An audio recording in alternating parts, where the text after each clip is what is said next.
corruption is our biggest revenue loss. So, anytime na babanggitin ng gobyerno yon, lalo na ng Senado at Kongreso, mahiyahiya naman sila. Dahil alam naman natin na hanggang ngayon, hindi na-address yung corruption. So, that remains the biggest revenue loss. At sa mga oras po ito, nasa linya po ng ating komunikasyon via Zoom, si Ginoong Mon Abria, founder po ng Chief Tax Advisor Asian Consultancy Group. Sir Mon, good morning. Jade at Adman po, yung mga kasama. Maraming salamat sa inyong oras. Magandang umaga sa inyong dalawa at sa lahat ng mga nanonood sa atin. Opo, Sir Mon, bilang isang tax advisor po, ay ano ho ba yung masasabi po ninyo hinggil nga po dito sa epekto ng krisis sa langis at dulot nga nitong tensyon sa Middle East dito sa ating bansa? Alam mo, simula pa lang nung nagkaroon ng conflict ang Israel at Iran at pumasok ang US, patuloy na tayo nakikipag-ugnayan sa gobyerno at in fact, before Holy Week, nakausap natin si Finance Secretary Frederick Go. At ang ating position dyan, alam mo, very populist kasi na suspendin na lang yung buwis, excise at VAT, pero paulit-ulit nating sinasabi, ang talagang kailangan natin is agarang tugon o subsidy na dapat i-provide ng gobyerno, hindi lang sa Metro Manila, nationwide at hindi lang sa mga public utility vehicle or transport groups, kundi pati sa mga MSME at sa mga middle class or sa ating mga empleyado. Dapat nakahanda ang gobyerno at sabi ko nga, kung mabilis sila mag-budget insertion, dapat ito yung naka-insert sa ating budget dahil hindi tayo pwedeng nagugulantang o natataranta sa tuwing magkakaroon ng gulo. Kasi hindi man tayo kasali dun sa gulo, pero tayo naapektuhan. Sabi ko nga, disproportionately impacting the Philippines when in fact, wala naman tayo dun sa, hindi naman tayo kasali o party dun sa gulo. But the same yan sa climate change. Hindi naman din tayong pinakamalaking dahilan kung bakit nagkakaroon ng maraming issue o nasisira ang kalikasan. And yet, tayo yung pinaka-vulnerable pagdating sa bagyo, natural disasters, etc. So, ang kailangan natin ang gobyerno pondohan, mag-invest, hindi lang sa paghahanda, kung hindi doon sa mga alternatives. Tulad nito, pagsuspindi ng excise at VAT, alam mo, malaking mawawala sa atin at ang mas magbe-benepisyo dyan yung mga higher income household. Malinaw ang statistics o ang datos dyan. 50 to 70% ng consumption ng diesel mga higher income households at malalaking industriya. Kung tutuusin sa panahon na ganitong gulo, dapat alamin natin ano talaga ang problema. Ang problema natin hindi yung presyo. Ang problema natin yung supply shortage. So dapat ang gobyerno nakatutok doon. I-secure yung supply. Kung ito'y mag-escalate at tumagal, dapat meron na tayong alternative sources ng gasolina at ang long term niyan, dapat hindi na tayo nakaasa doon na halos 100% ini-import. Dapat meron na rin tayong investment sa renewable energy. Hindi lang other sources nung langis. Kasi kaya may excise yan, kasi nga nakakasira siya sa kalikasan. So ibig sabihin, dapat kinokontrol talaga yung pag-import. And yet, dependent talaga tayo sa importation kasi wala pa nga tayong alternative sources or even yung renewable energy natin, hindi pa rin ganoon laki yung impact or naitutulong sa ating pamayanan. So yun, sa tingin ko ang pinaka dapat gawin ngayon ay siguraduhin na walang tatapon, walang makukorrupt tulad nung nangyari nung COVID na hindi lahat nakarating sa mga benepisyaryo. Pangalawa, huwag kalimutan ang mga MSMEs at mga manggagawa na nagbabayad ng buwis kasi ang tax relief malaki may tutulong sa kanila para hindi sila masyadong malugi. Pero yung malalaking kumpanya, yung mayayaman, sa tingin ko hindi na sila kailangan isipin ng gobyerno. Kaya na nila yung sarili nila, mabawasan ng konti ang kita nila, okay lang yun. Kasi talaga namang may krisis. Linawin ko lang, Sir Mon, hindi kayo pabor doon sa pagsuspende ng tax, excise tax, ano pang mga tax yan, kundi ay ponduhan yung mga subsidiya para sa mga kababayan natin, kabilang na doon yung mga SMEs. Jade, as an immediate response, hindi. Kasi yung sa trade law ang nakalagay doon, pag lumagpas sa $80 per barrel, dapat 3 months sustained. Wala pang 3 buwan na lumagpas sa $80. So ang sinasabi ko lang is, nagpapanik tayo kasi talaga bumulusok Dati mabagal yung pag-increase papuntang $80.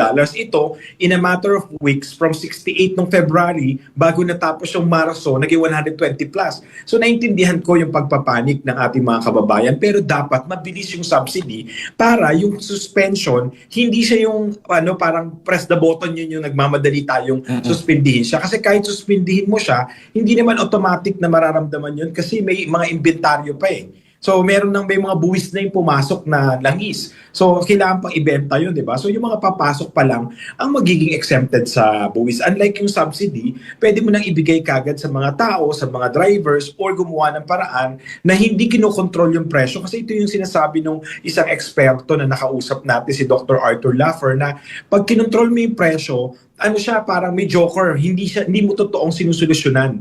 Kasi pag tinanggal mo yung price cap, talagang bubulusok yung presyo. Ang dapat is, i-address mo yung shortage. Pangalawa, tulungan mo yung hirap na hirap o yung most vulnerable. So baga, Sir Mon, kailan pa natin mararamdaman itong binigay nga kapangyarihan sa Pangulo na pagsuspende doon sa excise tax? Alam mo, Jade, may inis lang yung taong bayan sa sasabihin ko. By the time na i-implement niya yung suspension, mas tumaas na yung presyo. So hindi halos di rin natin mararamdaman. Kasi nga, hindi natin kontrolado yung krisis eh. Kung ito yung hindi masyado yung paggalaw, mararamdaman mo kagad eh. Kung yung suspension a month ago, naramdaman mo a month ago. Pero after 1 month, natabunan na siya ng increase. Imagine mo, more than 100% na ang increase ng barrel per yung sa crude oil, sa Dubai crude oil. So, ano pa yung epekto nun? Ang excise tax, 10 piso sa gas, 6 pesos sa diesel per liter. Fix yun. Yung presyo more than 100% nang tumaas. Pero Sir Mon, reasonable ho ba sa inyong yung pagtaas ng presyo na kaagad ng mga oil companies kahit Hindi. may stock, Alam mo, Jane, diba? isa din niya sa issue Oo. ko. Hindi ako eksperto dyan dahil hindi naman ako pamilyar sa kalakaran sa oil industry. Pero parang sa akin, dahil may oil deregulation, dun dapat nakabantay yung gobyerno dahil hindi mo kayang kontrolin yung presyo nila. Dapat binantayan mo kung tama yung pagpataas nila ng presyo. Bakit parang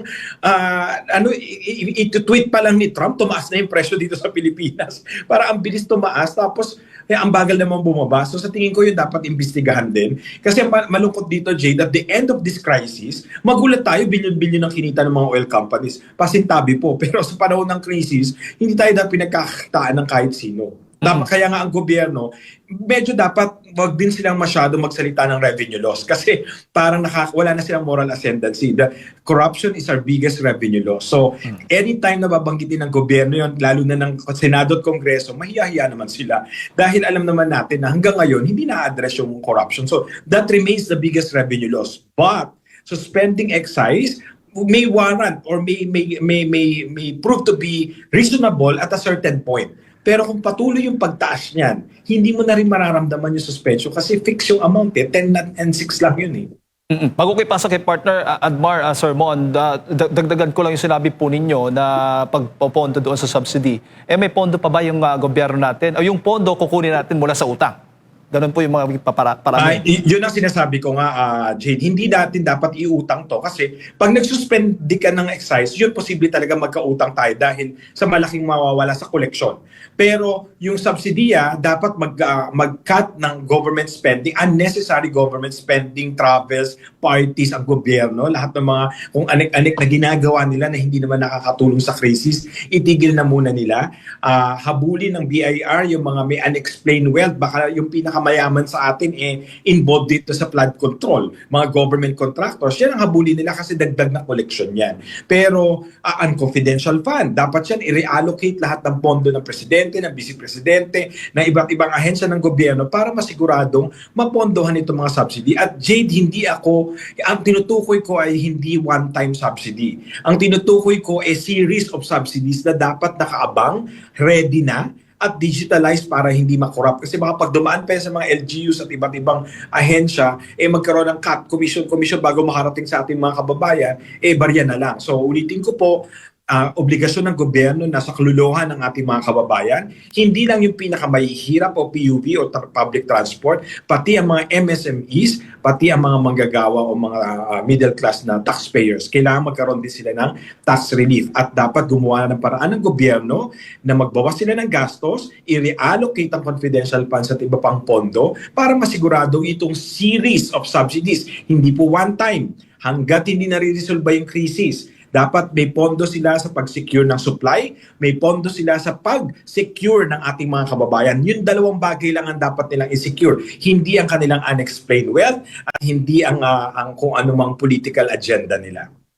Magandang umaga po, Ginoong Mon, si Admar po ito. Meron pong panukala ngayon Magandang umaga po, si Congressman Leandro Leviste na hinihimok na yung savings daw po para po dito sa pag-host natin sa ASEAN Summit ngayong taon ay magamit no for oil price relief no.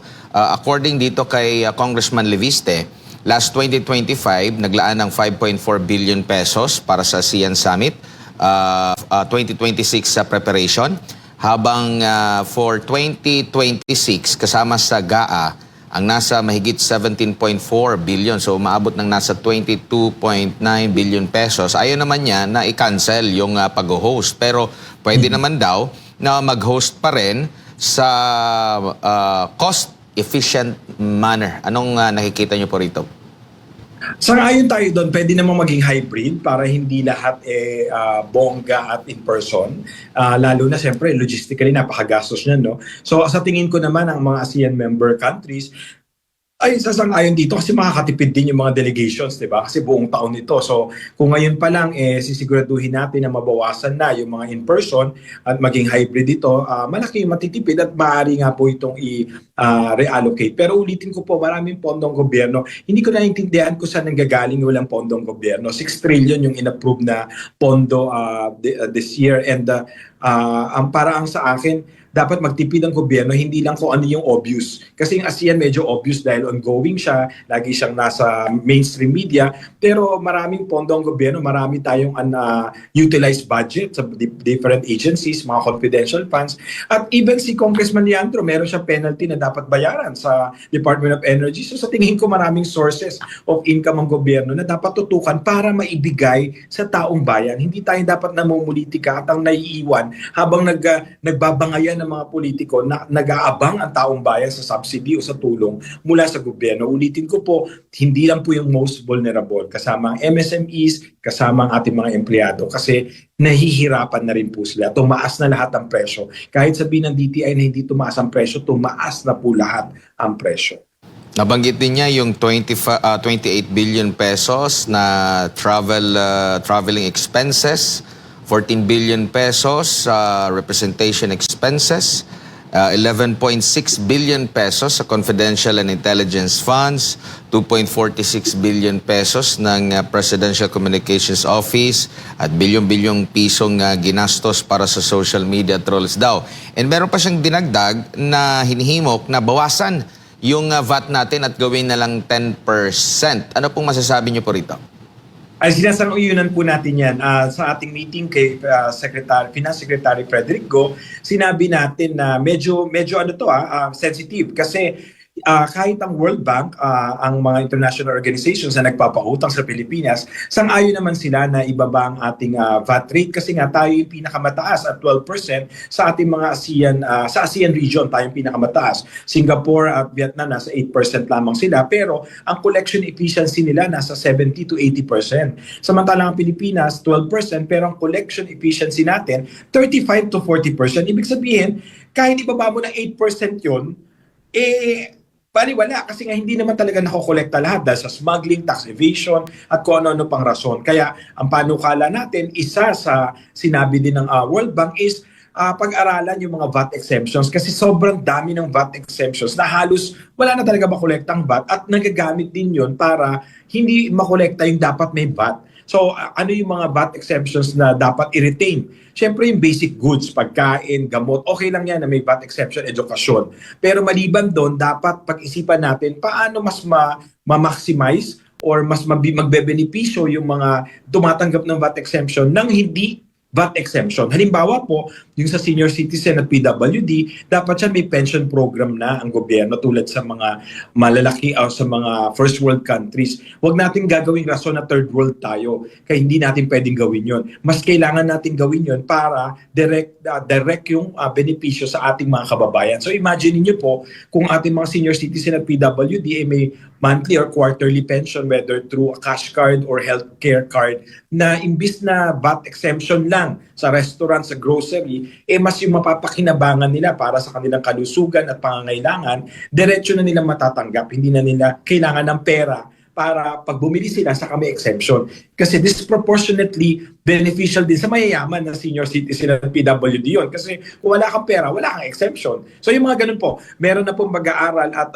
ito po ay pinag-aaralan na rin ng Department of Finance. Hindi ko lang alam kung mapaprioritize nila yung reduction ng VAT kasi nga po, nasa crisis tayo na mahalaga yung pondo ng gobyerno at kahit na sinasabi natin na corruption pa rin yung biggest revenue loss, ayaw naman nating pahabain yung sources ng revenue loss. Hanggat maaari po talaga magtipid, mag-reallocate ng budget. At yun na nga, ang BIR ay mas mangolekta doon sa mga hindi nagbabayad ng buwis, sa mga unexplained wealth, para masigurado natin na mapondohan natin yung pinakapangangailangan sa gitna ng krisis. Ulitin ko po, una, i-secure ang supply. Pangalawa, i-secure ang ating mga taong bayan. Hindi lang yung most vulnerable, MSMEs at mga empleyado through a tax relief. At ang long term, hindi lang alternative source kung hindi mag-invest ang gobyerno sa renewable energy. Kaya nga po tayo by end of this week ay itutuloy na natin yung roadshow kasi kailangan mag-attract pa rin tayo ng mga foreign investors sa kabila o sa kahit na may crisis kasi tayo pa rin ang talagang isa sa strategic investment destination lalo na sa China Plus One strategy. Maraming mga manufacturing firms ang naghahanap ng saan sila magre-relocate dahil dun sa friction between US at China. Gusto nila mag-relocate or magtayo ng mga iba pang planta nila na hindi sa China para naman ma-diversify or ma-dilute yung risk involved dahil nga lumalaki yung tension between US and China. At ang Pilipinas po ay dapat nating ma-promote bilang talagang strategic manufacturing hub. At ito'y makikinabang ang taong bayan dahil dagdag na trabaho, hindi lang investment para sa Pilipinas. Huli na lang mula sa akin, ano naman masasabi nyo doon po sa panukalang magkaroon ng wealth tax o buwis, mataas na buwis para doon sa mga mayayaman? Ako ang tanong ko, sino ba yung mayayaman? Ang basehan na naman natin, Forbes Magazine. Wala naman datos ang gobyerno. Una, dapat ang gawin muna natin, kung seryoso tayo, sang-ayon ba ako sa wealth tax? Oo. Pero ito ba yung makukolekta ngayon sa gitna ng krisis tulad ng sabi ng mga ekonomista at ni Professor Monsod? Parang suntok sa buwan. Bilang dating examiner, hirap ang mga examiner kolektahan ang rich and famous and powerful. At ang sinasabi mong kolektahan, sila mismo, the rich and powerful. So, kung yung unexplained wealth nga hindi ma-assess ni BIR, yun pang wealth tax. So parang sa akin, i-lift muna ang bank secrecy, siguraduhin na may datos or asset database ang gobyerno sa lahat ng pagmamay-ari ng mayayaman. At paano natin ma-assess yung mga nailabas na sa bansa? Yung nasa Cayman Island, Bahamas at iba pang tax haven. Kasi yun yung totoong yaman nila. Kung ang pinagbabasihan natin Forbes Magazine na estimate lang yung net worth, paano mo i-assess yun? Baka i-demanda lang tayo ng mga to sa korte at tulad ng malalaking kaso ng BIR, hindi, natatalo lang din sila dahil sa kulang sa ebidensya at hindi sapat yung batas para habulin yung mga mayayaman at makakapangyarihan. So para sa akin po, okay ang wealth tax pero wag nating madaliin. Siguraduhin handa tayo kung hindi baka ito ay administrative failure. Kumbaga ngayon pa lang mukhang doomed to fail na. Dapat handa tayo na talagang ma-empower natin yung BIR. Yung corruption lang sa BIR, hindi pa na-address. Tapos gusto mo pang habuli. Kung bayaran lang sila ng 1 million, wala na, tapos na yung kaso. So, siguraduhin natin ma-address muna natin itong mga loopholes na to, yung mga corruption issue at inefficiency, bago natin i-implement ang wealth tax. Pero, sang-ayon tayo dyan, wag lang ngayon, hindi lang ngayon, wrong timing. Habulin muna natin yung, i-assess muna natin lahat ng mga corrupt na politiko, yung mga unexplained wealth nila, kasi Al Capone case, mahirap silang kasuhan ng graft and corruption at iba't ibang krimen, even murder. Pero ang tax evasion, prima facie evidence po ang unexplained wealth. Sa liit ng sweldo nila, kung ganito ang antas ng pamumuhay nila, lavish lifestyle, mga anak na nag-aaral sa abroad at mga travels nila, madali pong i-assess yan as tax evasion. At yun po ang dapat ginagawa ni BIR kasi hindi lang ito politika na para kasuhan sila at hindi na sila makatakbo sa susunod na eleksyon. Hindi po. Collection pa rin po to, revenue po para sa gobyerno kung ma-assess itong mga to dahil wala silang laban madali silang makakasuhan ng tax evasion kung may political will at talagang yun ang magiging focus ni BIR. Hindi yung tayo ang ina-assess ng mga MSMEs or mga foreign investors ang pinagdidiskitahan ni BIR. So yun panawagan natin kay BIR Commissioner Charlie Mendoza. Pero wealth tax right now, wrong timing po. At balik si Jade po ulit ito, Sir Mon. Ang problema nga natin ngayon, yung mga involved dito sa korupsyon, mga matataas na opisyal. Sa tingin mo, madali ang mahabol ng BIR? Alam mo, yan nga yung sinasabi ko, Jade, ayokong i-put on the spot si Commissioner Charlie Mendoza kasi yung huling commissioner na sumang-ayon sa akin natanggal Naalala niyo si Commissioner Lilia Guillermo? Sinang-ayunan niya yung interview ko nung sinabi kong dapat kolektahin yung unpaid estate tax ng mga Marcos. nung sinang-ayunan niya ako, the following month, napalitan siya. So ayokong ilagay sa hot seat si Commissioner Charlie Mendoza. Pero sa tingin ko, challenge ito para sa presidente kung talagang seryoso siya na, diba sabi niya, mahiya naman kayo. Kung talagang gusto niyang i-address tong corruption kasi sa tingin ko, kamag-anak niya, isa sa pinakamataas yung posisyon na dapat ma-assess dito. At kung ito kung hindi gagalaw ang baso, mukhang na-protection ng politika. Basta ng taong bayan yan. So sa akin, yun ang panawagan ko at sumulat na tayo kay Presidente Marcos, kay PBBM. Sinabi natin na sana panagutin talaga. Sa akin, hindi na yung flood control kasi iwalay na investigasyon yon at hindi ko expertise yun. Pero yung tax evasion, malinaw na malinaw pa sa sikat ng araw, Jade. Lahat ng involved sa flood control may possible tax exposure. Posibleng lahat sila ay guilty ng tax evasion. Hindi lang si Diskaya. Kasi parang paulit-ulit na pinipress release ng BIR yung kinaso nila kay Diskaya. Bakit lagi yung nasa gitna o yung maliit?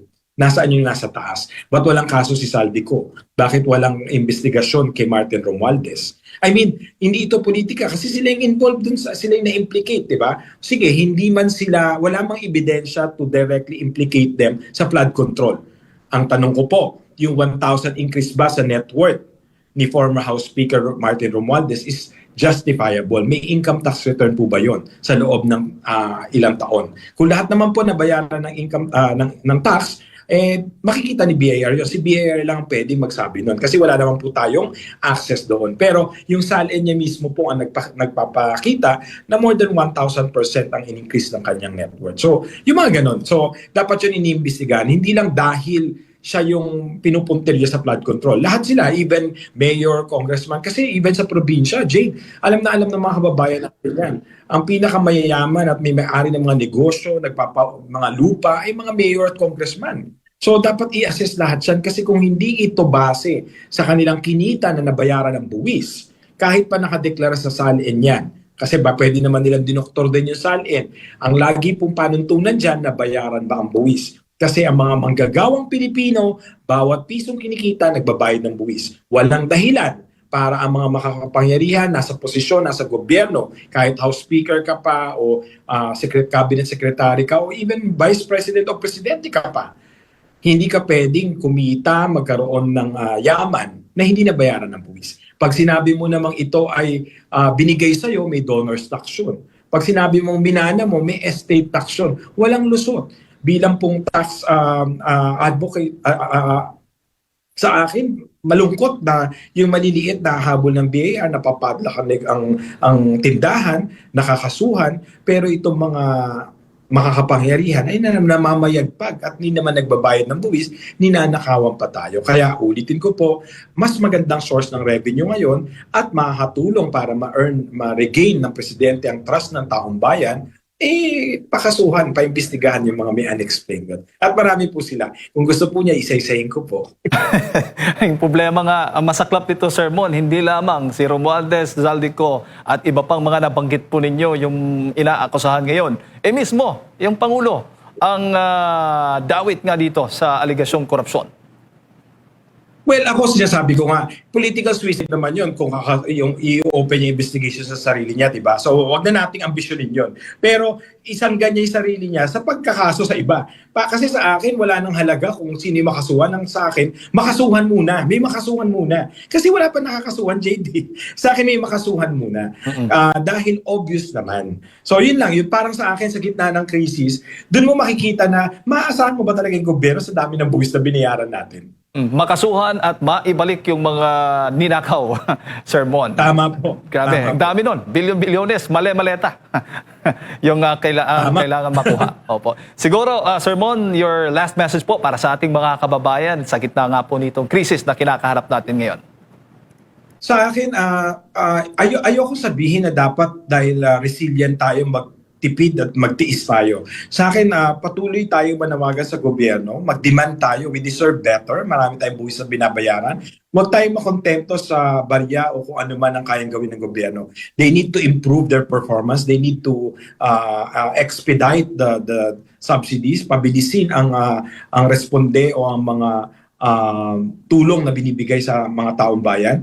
Hindi din natin dapat isantabi ang issue ng corruption. Hindi dahilan dahil may crisis, hindi na natin tatapusin itong investigasyon sa flood control or impeachment, etc. Dapat siya tuloy-tuloy kasi in the end, it weakens our institution. Kung yung mismo mga namumuno sa atin, na pagdududahan o na question ng kanilang integridad. And at the end of the day, sana tayong mga Pilipino maniwala tayo na mabubuting tao tayo. Meron man siguro mga korap o pasaway, hindi naman yan representative ng 118 million. Ang pagkakamali siguro natin, sila yung hinalal natin na representante natin. Kaya wag po tayong mawalan ng tiwala na may pag-asa pagkatapos ng lahat ng gulo na to. Katulad po na sinabi ko sa inyo, bago matapos ng linggo na to, itutuloy na namin yung roadshow namin sa Asia, Vietnam, China, Hong Kong, Taiwan, then Australia, then US, and Canada and Europe. Patuloy nating ilalako ang Pilipinas sa ating mga foreign investors. Kasi lahat ng gobyerno, lahat ng bansa may problema. Huwag natin masyado i-dramatize yung problema natin. Dapat nating solusyonan. Kaya tayo patuloy na nakipag-ugnayan sa gobyerno, nagbibigay ng mga tax policy proposal, pero hindi natin din dapat palagpasin yung mga issue ng korupsyon o pang-aabuso sa gobyerno. Kasi nababaliwala yung mga nakukolekta nating buwis kung nanakawin nila at hindi sila mapaparusahan. Pero hindi rin ito dahilan para hindi natin i-promote yung Pilipinas kasi dapat forward-looking din tayo. At alam ng mga investors sa buong mundo na may mga challenges ang bawat bansa. Ang mahalaga sa kanila, sabi nga ng Economic Minister ng Japan Embassy, natutuwa sila na naririnig nila yung mga issue nila sa aking mga interview, sa mga nababasa sa mga articles ko, but at the same time, patuloy yung ating pagpupropose ng mga solusyon. Kasi dapat ganun yung perspective, hindi lang tayo kritiko o basher. Dapat tumulong tayo sa gobyerno at paalam natin sa gobyerno kung paano nila tayo mas mapagsisilbihan.